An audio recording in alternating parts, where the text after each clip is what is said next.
UP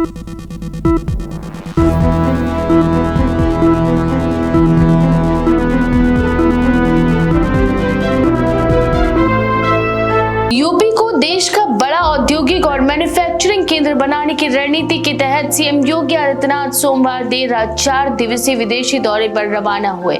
इस यात्रा का मुख्य उद्देश्य राज्य में विदेशी निवेश आकर्षित करना, नई तकनीक लाना और वैश्विक कंपनीज के साथ औद्योगिक साझेदारी को मजबूत करना है। सरकार इसे सिर्फ एक औपचारिक विदेश दौरा नहीं बल्कि निवेश कूटनीति का अहम चरण भी मान रही है, जिसके जरिए प्रदेश को वैश्विक सप्लाई चेन में मजबूत जगह दिलाने की कोशिश की जा रही है। सरकारी कार्यक्रम के अनुसार मुख्यमंत्री पहले सिंगापुर में 2 दिन बिताएंगे और उसके बाद जापान जाएंगे।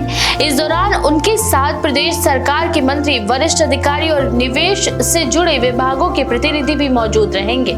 अधिकारियों का कहना है कि ये दौरा ऐसे समय में हो रहा है जब राज्य सरकार मेक इन यूपी और $1 ट्रिलियन अर्थव्यवस्था के लक्ष्य को लेकर वैश्विक निवेशकों तक सीधी पहुंच बना रही है। सिंगापुर प्रवास के दौरान मुख्यमंत्री करीब 25 बड़ी कंपनीज के शीर्ष अधिकारियों और सीईओ स्तर के प्रतिनिधियों से मुलाकात करेंगे। इन बैठकों का focus data centre, infrastructure, agri business, clean और सौर ऊर्जा, लॉजिस्टिक्स तथा एविएशन सेक्टर में निवेश की संभावनाओं पर रहेगा। राज्य सरकार विशेष रूप से डिजिटल इंफ्रास्ट्रक्चर और हाईटेक इंडस्ट्री को यूपी लाने में जोर दे रही है ताकि नोएडा, ग्रेटर नोएडा और लखनऊ जैसे क्षेत्रों को नई औद्योगिक पहचान मिल सके। सूत्रों के मुताबिक डेटा सेंटर परियोजनाओं को लेकर वैश्विक कंपनी से बातचीत प्रस्तावित है, जबकि कृषि आधारित उद्योगों में वैल्यू एडिशन और निर्यात बढ़ाने के लिए अंतर्राष्ट्रीय साझेदारी तलाश की जाएगी। इसके अलावा स्वच्छ ऊर्जा निवेश को बढ़ावा देने के लिए भी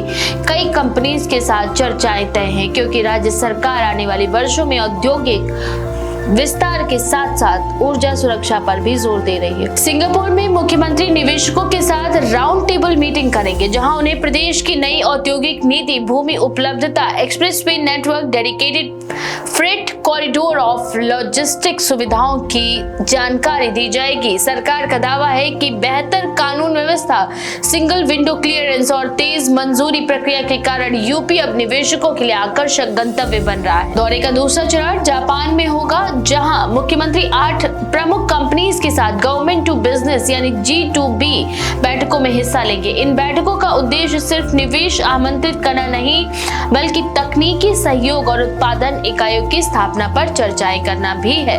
जापानी कंपनीज की खास रुचि automobiles, electronics, green hydrogen supply chain और हाई प्रिसिजन मैन्युफैक्चरिंग सेक्टर बताई जा रही है। अधिकारियों के अनुसार मुख्यमंत्री दोनों ही देशों में निवेशकों को ये संदेश देंगे कि यूपी अब केवल उपभोक्ता बाजार नहीं बल्कि उत्पादन आधारित अर्थव्यवस्था बनने की दिशा में तेजी से आगे बढ़ रहा है। एक्सप्रेसवे नेटवर्क, औद्योगिक कॉरिडोर, डिफेंस कॉरिडोर और एयरपोर्ट इंफ्रास्ट्रक्चर को राज्य की सबसे बड़ी ताकत के रूप में प्रस्तुत किया जाएगा। इस यात्रा की एक खास बात यह भी है कि मुख्यमंत्री भारतीय समुदाय और वहां पढ़ रहे छात्रों से भी संवाद करेंगे। सरकार का ये मानना है कि प्रवासी भारतीय निवेश और तकनीकी सहयोग का महत्वपूर्ण माध्यम बन सकते हैं। साथ ही उन्हें राज्य की विकास यात्रा और भविष्य की आर्थिक योजनाओं से जोड़ने की कोशिश भी की जाएगी। राज्य सरकार लंबे समय से वैश्विक निवेश आकर्षित करने के लिए रोड शो और अंतर्राष्ट्रीय संपर्क कार्यक्रम चला रही है। पिछले वर्षों में आयोजित निवेश सम्मेलनों के बाद कई बड़े औद्योगिक प्रस्ताव जमीन पर उतरने की प्रक्रिया में हैं। अब विदेश दौरे के जरिए सरकार सीधे कंपनीज के निर्णय लेने वाले शीर्ष नेतृत्व से संवाद स्थापित करना चाहती है, जिससे निवेश फैसलों में तेजी आ सके। वहीं एक्सपर्ट्स का मानना है कि वैश्विक स्तर पर कंपनीज China+1 रणनीति के तहत नए उत्पादन केंद्र तलाश रही हैं और ऐसे समय में यूपी खुद को एक बड़े विकल्प के रूप में पेश करना चाहता है। बड़ी आबादी, श्रम उपलब्धता, तेजी से विकसित होता इंफ्रास्ट्रक्चर और विशाल घरेलू बाजार राज्य को प्रतिस्पर्धी बनाते हैं। सरकार की रणनीति केवल फैक्ट्रीज लगाने तक सीमित नहीं है बल्कि supply chain, skill development, logistics और निर्यात नेटवर्क विकसित करने की भी है। इसी कारण डेटा सेंटर, नवीनीकरणीय ऊर्जा, एग्री प्रोसेसिंग और एविएशन जैसे विविध क्षेत्रों को इस दौरे के एजेंडे में शामिल किया गया है। राजनीतिक रूप से भी इस दौरे को अहम माना जा रहा है, क्योंकि राज्य सरकार विकास और निवेश को अपनी प्रमुख पहचान के रूप में स्थापित करना चाहती है।